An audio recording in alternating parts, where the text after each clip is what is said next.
Magandang hapon po sa ating lahat mga kabayan. Nandito po tayo muli kay Kuya Domingo. Silipin natin muli yung kanyang mga gulayan. No? Dumaan po tayo dito kay Kuya Domingo mga kabayan dahil meron tayong hinatid dyan sa Anda. So magkalapit na lang po yung mga kabayan.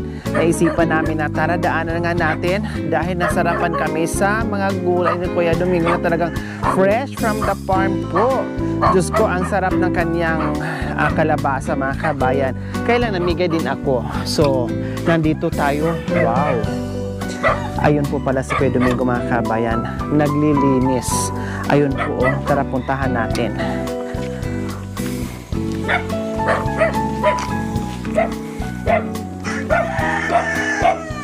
Hello, Kuya Domingo. Kayo ang kumusta? Kami okay lang. Napadaan kami dito. Tamang-tama yung aming pagdaan. Naglilinis kayo sa pilapil. Opo, kasi tanim ako ng pichay. Anong itanim po? Pichay po. Pichay. Wow! Kaya nililinis niyo yung pilapil. So, ibig sabihin, tinanim nyo na? O, tinanim ko na po yun. Wow, puntahan nga Tapos natin. may bago akong punla. Nagpunla po kayo ulit? Opo. Ano pang ibang punla nyo po, Kuya Domingo? Pichay, talong. Pichay, ano pa po? Talong, ano pa? Kaya pa po. Manghihingi ako sa iyo ng punla kasi itatanim din namin. Ha, pwede? Opo. Tanong ko po yun. Ano po yan? Bakit mayroong mga kulay blue? Ano po yan? Yung buto ng pichay yun. Ha? Buto ng pichay, kulay blue? O, yan. Wow, ito na po yung mga kabayan, oh. Oh. Ayan, mga buto-buto niya. Kapag nabuhay niya, ito niya. Maging ganyan na siya. So yan, ililipat nyo pa po yan. Ililipat niya. Hindi, Palalaki. Ha? Ililipat niya po yan. Nilipat nyo na. So ganyan na siya. Kaya po yan dun. Yung pinulay nyo dito. Ito. So ayan po mga kabayan, oh. Dito po yung galing. Ayan. Nagpunla muna dyan si Kuya Domingo. Tapos ngayon, nung nakaraan, wala pa ito, hindi pa niya ito nilinis. Pero ngayon, ang linis na at may tanim na kaagad. Ang daming natuwa kasi ni Kuya Domingo dito sa ginagawa niya araw-araw po mga kabayan. No? Dahil, kumbaga, hindi napipirme sa loob ng bahay. No? Talagang napakalikot ng kamay niya, magbutingting, maglinis, magtanim. Ganun po kasi pag talaga si Kuya Domingo mga kabayan, ang daming naantig at ang daming nagsabi doon, kaya nga ni Kuya Domingo, nahiya naman tayo sa kumpleto. Tama yun. No? Tayong kumpleto na binigyan ng paa, kamay, lahat kumpleto. Hindi natin magaya-gaya si Kuya Domingo. Kung anong nagagawa niya, 101%, magagawa din natin kung gugustuhin natin. Diba po? Kaya Domingo, walang hadlang o maging balakid kung ano mang kapansanan mo. Kung gusto mong gumalaw, kung gusto mong kumilos, makakagawa ka ng paraan mga kabayan tulad ni Kuya Domingo. So nandito nga kami mga kabayan at naabutan namin, no? At ako na naman ay na-amaze kasi mayroon naman siyang bagong nilinis at bagong tinaniman. So mga pechay po yung mga kabayan. Tapos dito siya. Hanggang dito, Kuya Domingo, lilinisin nyo yan? Opo, inisok hanggang dun sa may balapan na yun dun. Puro pichay, kumbaga. Ang pichay ba ay hindi masilan, Kuya Domingo? Sa maulan masilan din yun. Pag medyo... Pag nasubrahan? Pag medyo, mainit-init pa, mainit na, pwede na.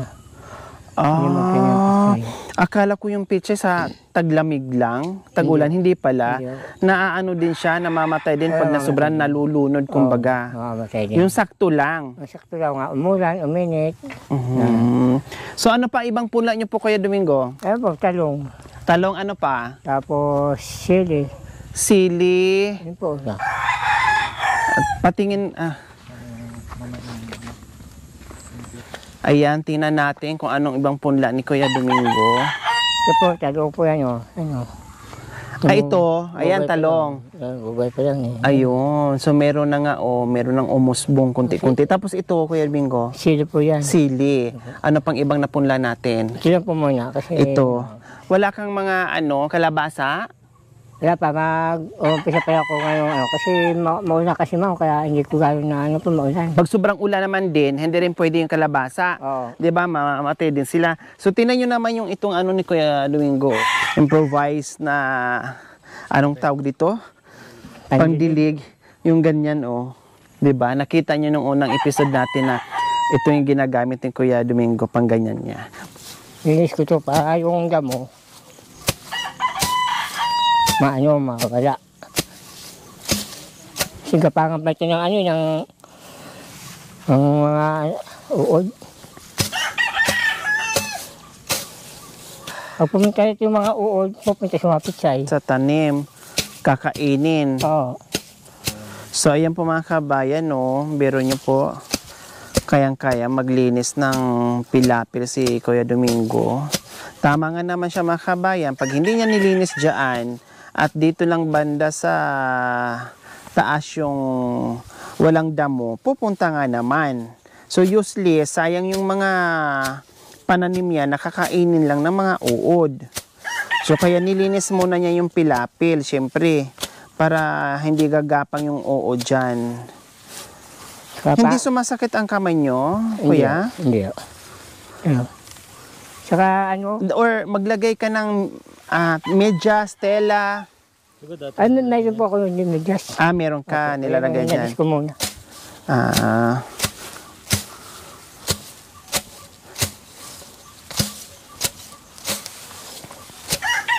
Naku, tamang-tama. Pagbalik namin dito Kuya Domingo, mayroong papasyal sa inyo, okay lang? Ay, okay na po. Okay lang. May magiging bisita kayo? Opo. Okay lang sa inyo? Oo. Para naman makilala kayo, meron kayong kakwentuhan, makikilala, bagong kaibigan. Kailang babae ito?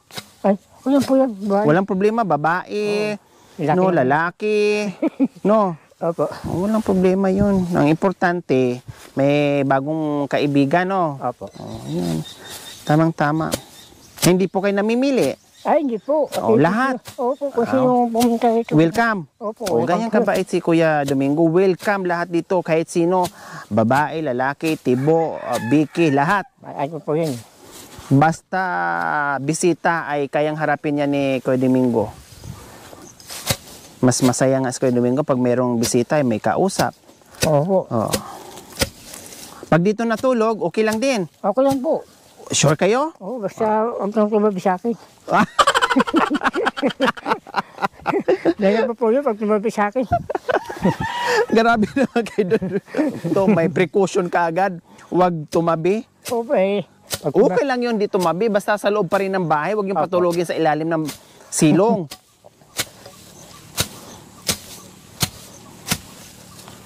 Di ba mga kabayan? Ang daming nagulat sa nagawa nyo Kuya Domingo. Bakit ang sipag-sipag nyo daw?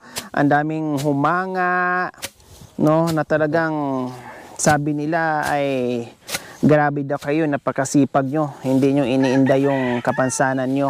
Hindi po kasi pag inisip natin kapansanan, wala mangyari po yun. Tama. Sabi nga kung gusto ko mabuhay, hindi po hadya ang kapansanan. Tama kayo Kuya Domingo. Biro nyo, mag-isa lang siya mga kabayan na wala siyang anak, walang asawa, pero napakasipag niya. Ay, takot siyang magutom. No, ayaw niyang magutom. Samantalang wala siyang iniisip ng mga anak na nag-aaral, iniisip na kung may anak siyang nagugutuman, na umiiyak na walang ipakain. Pero grabe mga kabayan, kung siya lang talaga, sobra-sobra na itong mga pananim niya, kung siya lang talaga. Hindi niya kayang kainin. Kaya nga sabi ko sa kanya, ay hindi lang ito pangkain, pangbenta pa, fresh pa yung mga pagkain niya, healthy pa. Oo nga po eh. Di ba? Lalo siyang lalakas at hahaba yung kanyang buhay. Kulang na ni Kuya Domingo, asawa na lang na merong magsasaing sa kanya, habang napapagod siya sa kakagawa ng pananim niya, no? Para pagpagod siya, meron din siyang kausap, yung ganun. Para naman kahit papaano pagdating ng gabi, may tatandayan siya, may katuwang, kumbaga. No, magluto, handa ng pagkain, para kakain na lang, di ba? Sana mahanapan natin to si Kuya Domingo o sinong mga single dyan. Dito lang si Kuya Domingo, hindi kayo magsisisi.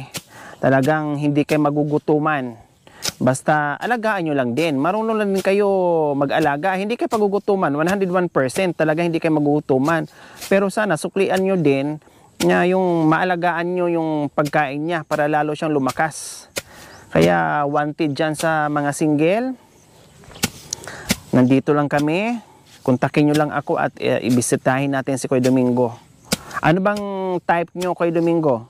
Sa tingin nyo po, anong mga gusto nyo sa isang babae? Ayoko po ng maganda. Tama, Kasi baka po yung maganda. maraming kaagaw. Opo. Tapos ano pa? Ayun ng maganda. Yung pagmahal na handang tanggap niyang aking kalagayan. Iyon ang importante. Hindi maganda, malaki ang puso na kaya kang tanggapin kung ano ka. Opo. O ano pa po? Yun po yung Matangkad or kaya na akong alagaan. kaya kang alagaan. So, medyo meron na akong naiisip. So, ano ba? Payat, matangkad, medyo chubby, Kaya sa akin po ma'am, simple lang. simple lang. Opo. Basta yun lang ang pinaka-importante sa iyo, yung mapagmahal na kaya kang alagaan, kaya kang tanggapin. Kaya niyang tanggapin ang aking kalagayan. O halimbawa kung meron akong mabitbit sa iyo at magustuhan mo, ready ka na? Mag-usapan pa natin. Ano yung pag-uusap? Haba-habang pag-uusapan yun o kunti-kunti lang? Kasi meron po yan yung Bigla-bigla. Kaya nga sabi ko sa inyo, bisita muna, no? Kaibigan muna, yung mga ganun, kamustahan muna, yung mga ganyan. pwede po yun. Pero kung yung sabing biglaan tapos pa yung kanin na susobo tapos binyang iluluwa. Mainit, kasi mainit, hindi kayong lunukin. Pangit po yun. Tama. Kailangan alale lang muna. Oo. O, di ba? Hindi naman minamadali yung pag-aasawa eh. Di ba? Unti-unti yan. Kinikilala mo na yung bawat isa. Tama. Ano po kayo, Kuya Domingo? Sa 27, na po ako. Itong 27? Opo, 52 na po ako. Ano ba ngayon? 15. 15. 15 ba o 16? Ay, 16 po ngayon. 27. Okay, sige. 27. May, baka kakayanin, may bisita kami sa 27. So, ang gaganapin niya po ata namin, mga 28 na. Bakit? May kasabay pa akong birthday. Sino? Ang pamangkin ko po. Saan maghanda? Dito lang po. Dito lang. So maraming kayong bisita. Hindi po, lang po yun.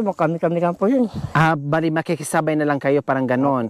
O malay nyo, maisilibrate natin ng 27 talaga sa araw mismo ng kapanganakan nyo. Kasi Diba? po Walang imposible. Kasi po yung 5% na nakuha ko, binili ko po yung kambing. Para po Alin? Bumili kayo ng kambing? Opo, para manganak po yun. Ayun na. Nasa Yung puno ng mangga? Yung kulay itim po. Ay, saan po? Doon po inalo po O namin. tara, punta natin. Okay po. Wow, yung natanggap pala ni Kuya Domingo para meron siyang souvenir. At the same time, maparami. Kasi yung pera, kung tago-tago, hindi naman manganganak yan. Opo, Pero kung ibili niya ng kanding, manganak po yung kambing. manganganak, dadami. At the same time, malaking kaluwagan yun. Magkakapera pa si Kuya Domingo. Binili ng kambing yung pera na tanggap niya na premyo doon sa isa sa pinakamalinis na bahay. Yung itim. Opo, itim. Kasi po pampita yun po. Dalawa ang binili nyo? Isa lang po. Isa. So, ayan po mga kabayan, may kambing na si Kuya Domingo. Yung kulay itim, yun po yung nabili niya doon sa pera na natanggap niyang papremyo natin. O, di ba? Babae, syempre, para manganak. Mukhang buntis ito. Pabala ko natin. Okay. So, pag dumami, pag nanganak ng 3 o 2 yan, kundi dadamit talaga. Yan yung panaisip ko kasi kung Itatabi nyo lang, Mauubos tapos lang. dukot-dukutin yun, wala, mauubos din. Nag-iisip ako, binayad niya sa kambing. Tama. So talagang ang galing dumiskarte, no? Madiskarte kumbaga. Lahat ng pagkakataon ay iniisip kung paano makakain, kung paano kikita. So yung taong gusto talaga na magkaroon ng hanap buhay, no? Na hindi lang yung uupo-upo na lang dyan. Okay, so ayan po mga kabayan, malaki na yung kambing ni Kuya. Ayan po, pag nanganak po yan, lugdi po yung Times 2 kaagad ang kita. Oo. O, di ba? Times 2 kaagad, tamang-tama yan. Malay, biglang may namanhikan.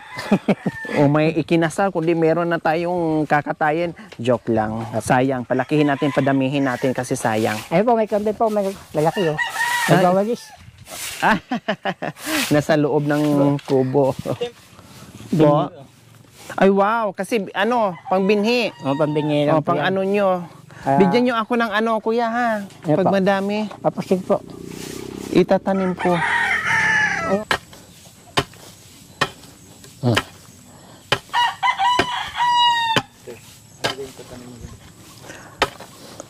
Kuya Domingo, anong itatanim niyo po dyan sa isang kahon? Pitsa din po yun. Pizza din dito. Lahat po yun, hanggang yun po yun sa may pala yun. Lahat ito pichay talaga, wala kang ihahalo na gulay dito, puro pichay. Kasi dito po sa pitsay, madali pa madali pa ang pera dito. Bakit nasabi niyong madali ang pera dito sa pichay, Kuya Domingo? Kasi madali pong mabuhay yan, madali pong ma-harvest. Madaling mabuhay, madaling lumaki, madaling harvestin. Mga ilang buwan o ilang weeks. Minsan po wala pa isang buwan. Minsan po mga 2 linggo lang. Basta alaga mo lang siya sa dilig, alaga sa, siyempre, kailangan walang mga damo para hindi siya mabansot. Oo. Ito, mga ito, pag lumaki yan, mga 3.20, kaya 4.20. Ano pala no, pag madami pala, siyempre lalaki siya. Oo. So tatlo lang ang tali nun, di ba? So, Minsan nga ma'am, 5 garden lang, naka 5 plus ako eh. oh, Kasi 20-20. 5 kahon. Oo, 20-20. Wow, ang galing. O, biro mga kabayan ha. Akala mo naglalaro lang si Kuya Domingo pero 5,000? Ang laki yun mga kabayan. Tapos siya lang mag-isa, ang laki ng mga kabayan. Talagang sipag at tiyaga lang talaga para magkapera ka. Saka po ito inuuna kong pitsay para madali ang pera rito. Mabilis. Mabilis eh. Oo. Okay, sige. Ito ginagawa ko. Kala ko sa malamig na panahon na yan, kuya. Hindi kasi pag mainit, ay maulan. Na rin, ito nasira nga Nabubulok siya, no? Nabubulok din.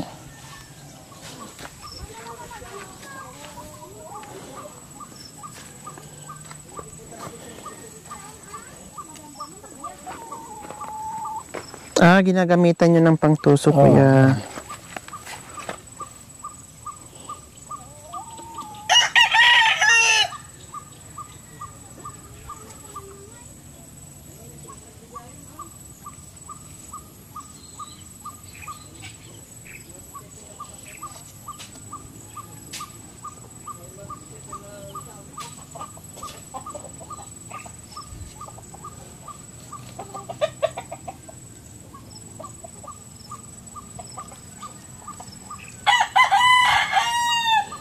Wow! Ang galing ni Kuya, talagang para-paraan lang talaga. Yan po, pag ganyan ginagawa ko, kasi paglaki niyan, kaya yung dahon, hindi siya bukagkag, hindi siya nakabuka. Paglaki. So medyo ano ang ginawa nyo? Dikit-dikit. Kasi pag lumaki yan, ang ito, mga buka. Oo. Mahirap mong hawakan. So kailangan niyang may pangtusok si Kuya para tapos itong nakikita niyo mga kulay blue, punlayan, buto. Mga ilang araw din to kayo bago tutubo, kuya? Mga 3 araw. Tapos ko lang ito nilagay. Budbud lang, saboy lang. Tapos,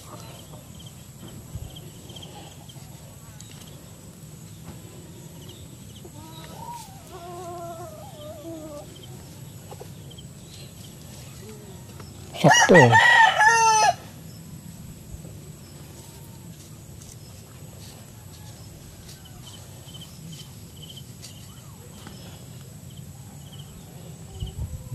Sakto.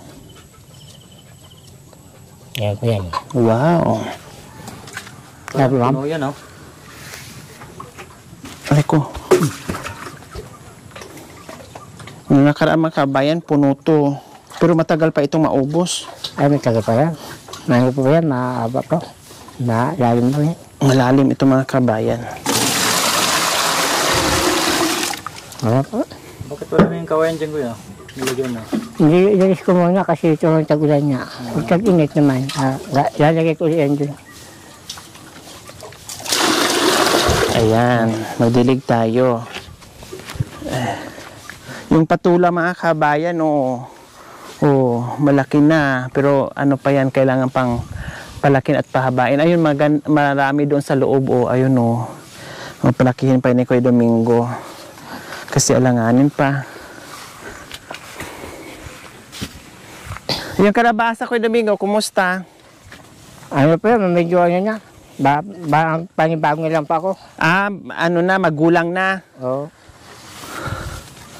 Mayroon, may mga, lumaki na naman yung mga bunga ng okra, ayan. Malaki na naman. So, ito yung ginagawa ni Kuya Domingo, mga kabayan.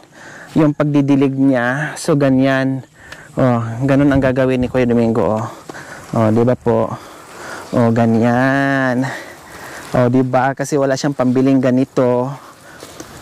So, ito ang ginawa niya, improvise. See? Para hindi siya mahirapang pabalik-balik. Yun nga lang, may kabigatan. Kailang, syempre, wag lang din niyang punuin. Kung ano lang kaya ng kamay niya.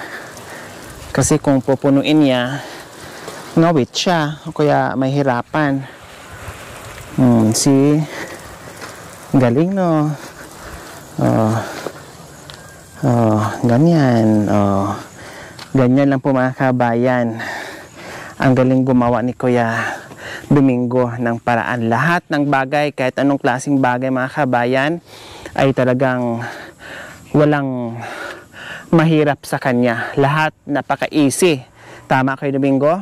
Tingin ko sa kanya, walang mahirap na bagay Lahat ay madaling gawin sa kanya. Walang imposible talaga kay Kuya Domingo. Sarap naman ito. So ayan po mga kabayan, bibigyan tayo ng daing na bangos o pauwian tayo. Kapatid ito ni Kuya Domingo. Masipag din. Tuwing dating namin dito, linis. Si Dominga.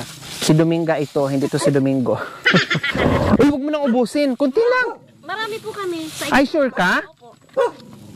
Kaya nga po pamimigyan na lang namin. Wow, salamat naman. Thank you, Ate Dominga. Di ba? Bing po. Ate Bing, kasi tamang-tama to Ate Bing, no? Kasi marami kayong gulay dito ni Kuya Domingo. Pag naggulay ka, tapos magprito ka lang nito, ayos na. Hindi ka magugutuman. Di ba? Maraming bigay sa kanila, kinagbigay din sa atin. Kumbaga yung blessing, sinare din sa atin. Thank you, Ate Bing. Ayan. Kuya Domingo, salamat ha. Okay. Parang ang sarap ito tumira. Pag ganito kalinis yung bahay mo tapos walang ingay, parang ang sarap matulog, ang sarap humiga. Ay, fresh na fresh. Sige, salamat ha, Tibing. Kuya, salamat. Kuya Domingo, salamat.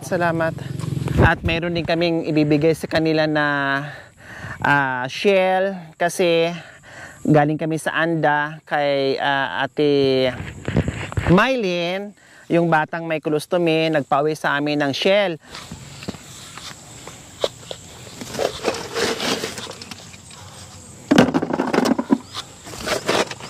Ayan, Bangkalanan. Kumakain kayo nito, kuya.